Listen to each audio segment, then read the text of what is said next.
नमस्कार दोस्तों, स्वागत है आपका आपके अपने YouTube चैनल हिंदी श्री पे। हम सभी राम स्वरूप चतुर्वेदी जी की मूल पुस्तक हिंदी साहित्य और संवेदना के विकास का वाचन कर रहे थे। पीछे की कक्षा को आप प्लेलिस्ट पर जाकर देख सकते हैं।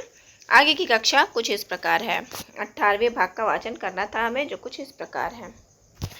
छायावादोत्तर काल के कथा साहित्य का परिदृश्य ज्ञानेंद्र कुमार से बनना शुरू होता है, जो प्रेमचंद के मित्र, सहयोगी और शिष्य जैसे हैं, पर अपने लिए चलने का एक भिन्न मार्ग चुनते हैं। प्रेमचंद के बाद उपन्यास की भाषा को नए ढंग से गलाने का काम किया ज्ञानेंद्र ने। फिर से समझिए कि प्रेमचंद के बाद उपन्यास की भाषा को नए ढंग से गलाने का काम किया ज्ञानेंद्र ने। मतलब प्रेमचंद जी के बाद जो भी साहित्यकार आए, उपन्यासकार आए, तो उसमें से ज्ञानेंद्र ने क्या किया, भाषा को नए ढंग से गलाया है, नए ढंग से मतलब पकाया है। इस दृष्टि से उनकी रचना त्यागपत्र उपन्यास साहित्य की बेजोड़ और स्मरणीय उपलब्धि है। यहाँ ज्ञानेंद्र शब्दों से उतना काम नहीं लेते जितना उनकी भंगिमा से। ज्ञानेंद्र के साथ अज्ञेय का नाम आता है। ज्ञानेंद्र के साथ और किसका नाम आता है? अज्ञेय का। इन दोनों ने मिलकर कथा भाषा को वर्णन के प्राथमिक स्तर से ऊपर उठाया है। त्यागपत्र के शुरू के अनुच्छेदों में है हम लोगों का मतलब त्यागपत्र रचना है, उसके शुरू के अनुच्छेदों में क्या कही गई है, क्या बातें कही गई है, वो कुछ इस प्रकार है। हम लोगों को असली घर पछाह की ओर था। पछाह मतलब पश्चिम की ओर था। पिता प्रतिष्ठा वाले थे और माता अत्यंत कुशल गृहिणी थी। जैसी कुशल थी वैसी कोमल भी होती तो, पर नहीं, उस तो के मुंह में नहीं बढ़ना होगा, बढ़े कि गए, फिर तो सारी कहानी उस मुंह से निगल कर समा जाएगी और उसमें से निकलना भी नसीब ना होगा। कथा में कथा के चक्र वाले पंचतंत्र और हितोपदेश के देश में वर्णन करने और कहानी करने पर ऐसा सहज और अनाटकीय संयम पहली बार देखने में आता है। इन 2-3 वाक्यों में एक और उपन्यासकार का रचना सूत्र छिपा हुआ है, पर वह कौन है? मुख्य है वर्णन ना करके वर्णन को व्यंजित कर देने की क्षमता। और तब इस रचना विधान के लिए स्वाभाविक है कि यहाँ छोटे और निरीह से दिखते अवयव प्रयोगों तो भी और की का महत्व बढ़ जाए। देखिए, अवयव प्रयोगों तो भी और की का महत्व बढ़ जाने की बात कही है। वैसे कोमल भी होती तो में भी और तो महज बलार्थक से अधिक रचनात्मक गुणवत्ता रखते हैं। वह कुछ वैसे ही जैसे शमशेर की कविताओं के प्रसंग में चर्चा हो चुकी है। और शमशेर तथा ज्ञानेंद्र दोनों ठेठ खड़ी बोली क्षेत्र से आते हैं।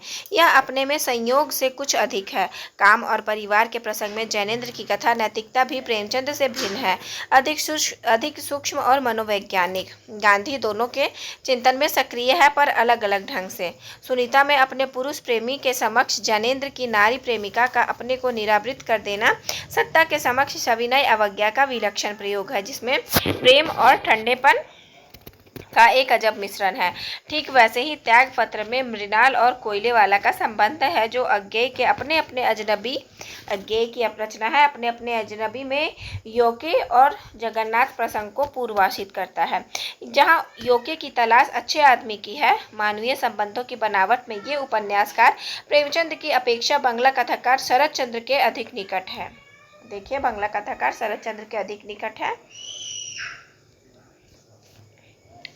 यह आकस्मिक नहीं है कि अज्ञेय जिन 2 उपन्यासों को अंग्रेजी अनुवाद के लिए चुनते हैं, उनमें से एक ज्ञानेंद्र का त्यागपत्र है और दूसरा शरद चंद्र का श्रीकांत। अज्ञेय क्या किए हैं? अंग्रेजी 2 उपन्यासों का अंग्रेजी अनुवाद के लिए मतलब चुने हैं। तो एक उन्होंने ज्ञानेंद्र के उपन्यास त्यागपत्र का अंग्रेजी अनुवाद किया और दूसरा शरद चंद्र के श्रीकांत का। रक्त संबंधों को ही नहीं, निजी प्रेम संबंधों को भी परिवार और आत्मीयता में ढालकर इन कथाकारों ने आधुनिक समाज में परिवार की परिकल्पना को परिवर्धित किया है। कुछ वैसा ही सगोत्रीय संबंध उनके बीच भी है। अज्ञेय ज्ञानेंद्र और प्रेमचंद के बीच एक भिन्न प्रकार का रिश्ता है। अपनी पुस्तक स्मृति लेखा के प्रेम संबंधी संस्मरण में अज्ञेय लिखे हैं। स्मृति लेखा किनका है? तो अज्ञेय का है कि वे जब अपनी क्रांतिकारी गतिविधियों के लिए नजरबंदी में थे, तब ज्ञानेंद्र ने उनकी 2 कहानियां प्रेमचंद के पास जागरण में प्रकाशनार्थ, यहाँ जागरण पत्रिका में प्रकाशनार्थ भेजी। लेखक ने का नाम पूछे जाने पर ज्ञानेंद्र ने सूचित किया कि लेखक अपनी विशेष परिस्थितियों के कारण अज्ञेय है, और संपादक ने अज्ञेय नाम देकर ही उसमें एक कहानी को प्रकाशित कर दिया। यों अज्ञेय अपने नाम के लिए प्रेमचंद और ज्ञानेंद्र के ऋणी हैं। अज्ञेय के काव्य में मानवीय व्यक्तित्व को या किसी समूची सृष्टि को ही एक नए अपेक्षाकृत गैर रोमांटिक ढंग से देखने की शुरुआत मिलती है, जिसमें आग्रह परंपरागत राग पर उतना नहीं जितना कि यथार्थ को सही ढंग से समझने पर है। उपन्यासों में मानवीय व्यक्तित्व की परिपूर्णता की ओर क्रमिक यात्रा लेखक की चिंतना का केंद्रीय तत्व है। इस प्रकार कविता तथा उपन्यास मिलकर व्यक्तित्व का और इसलिए अंततः यथार्थ का भी एक समग्रतर चित्र उपस्थित करते हैं। 2 भागों में प्रकाशित शेखर एक जीवनी अज्ञेय का पहला उपन्यास है। प्रस्तावित तीसरा भाग छपा नहीं। यहाँ जीवनी का अर्थ एक गद्य रूप की तरह समझा जाता रहा है और कई बार अनर्थक बहस चली है कि शेखर एक उपन्यास है या कि जीवनी। वस्तुतः शीर्षक में जीवनी का भाव जीवन वृत्त से अधिक जीवन जीने की प्रक्रिया से है। लेखक का अगला उपन्यास नदी के द्वीप वयस्क शेखर के प्रणय कथा जैसा लगता है। वयस्क शेखर का प्रणय कथा जैसा लगता है अगला उपन्यास नदी के द्वीप। पर कई स्तरों पर जहां शेखर और नदी के द्वीप का रचनात्मक संबंध जुड़ता है, वहां कई अन्य स्तरों पर नहीं जुड़ता। अधिक से अधिक यही कहा जा सकता है कि नदी के द्वीप शेखर की एक विशिष्ट संवेदना का प्रसार है। शेखर के तीसरे भाग के रूप में उसे नहीं माना जा सकता। शेखर और नदी के द्वीप दोनों की में वेदना और प्रेम के माध्यम से उनसे व्युत्पन्न सर्जनात्मक ऊर्जा के बीच से, और वेदना तथा प्रेम ये दोनों भी मूलतः एक ही तत्व है। व्यक्तित्व की परिपूर्णता स्वायत्त करने की चेष्टा हुई है। शेखर चतुर्मुखी विद्रोह का आख्यान है, पर नदी के द्वीप सबसे पहले एक प्रणय कथा है और अत्यंत सुकुमार, संवेदनशील, विशिष्ट पर उदार। वेदना और प्रेम व्यक्तित्व को कैसे उन्मुक्त और स्वाधीन बनाते हैं या बनाता है, यही उपन्यासकार की जिज्ञासा का मुख्य क्षेत्र है। व्यक्ति और समाज की आंतरिक क्रिया प्रतिक्रिया में व्यक्तित्व कैसे बनता है, इसे एक रूपक के माध्यम से लेखक ने अपनी कविता नदी के द्वीप में अलग से चित्रित किया है।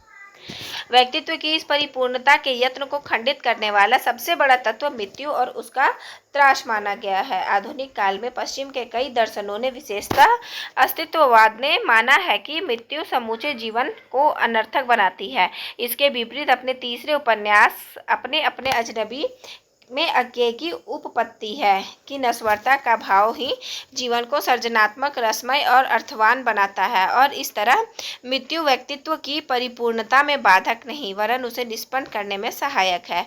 शेखर और नदी के द्वीप में व्यक्ति और समाज के बीच दोनों को जोड़ने वाले व्यक्तित्व का संपृक्त रूप विकसित हुआ है।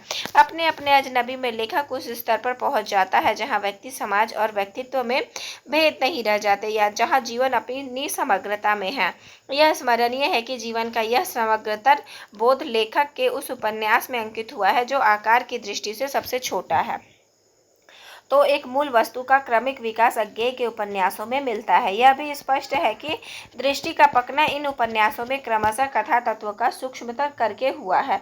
अज्ञेय ने जब शेखर लिखा, उस समय हिंदी उपन्यास घटना और कथानक बहुलता से ऊपर उठकर चरित्रांकन को महत्व दे रहा था। माफी चाहती हूँ, आगे देखिए।